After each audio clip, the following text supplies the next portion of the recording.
मोक्ष पाने के लिए इन बातों का ध्यान रखा जा सकता है। 1. कर्म। भगवान की कृपा उन्हीं आत्माओं पर होती है जिन्होंने शरीर में रहते हुए अच्छे कर्म किए हों।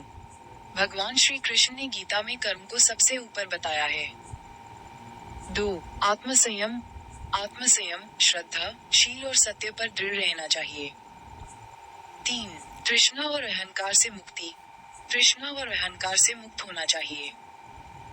4. अष्टांग योग। मोक्ष प्राप्ति के लिए मनुष्य को अष्टांग योग भी अपनाना चाहिए।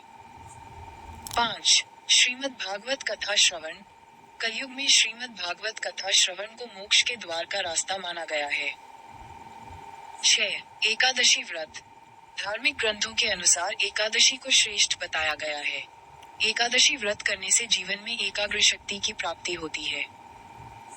7. रामचरितमानस का पाठ। रामचरितमानस का पाठ नियमित रूप से करना चाहिए। 8. भक्ति। भक्ति का मार्ग मनुष्य के लिए मोक्ष की प्राप्ति के द्वार खोलता है।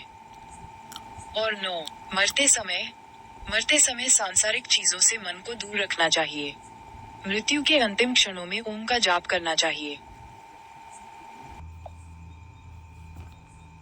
कर्म का मतलब है मन से या शरीर से की जाने वाली कोई क्रिया, जिसका नतीजा जरूर मिलता है। कर्म को अच्छे और बुरे में बांटा गया है। अच्छे कर्मों को पुण्य भी कहा जाता है। अच्छे कर्मों के बारे में कुछ बातें हैं। 1. अच्छे कर्म करने से आपको न तो डर लगता है और रात में चैन से नींद आती है। 2. अच्छे कर्मों से मीठे फल मिलते हैं। 3. अच्छे कर्म करने से पुण्य अर्जित होता है, जो बुरे कर्मों के फल को कम कर सकता है। 4. अच्छे कर्म करने से व्यक्ति पवित्र बनता है। 5. अच्छे कर्म करने से सांसारिक और पालौकिक सुख संपत्ति मिलती है।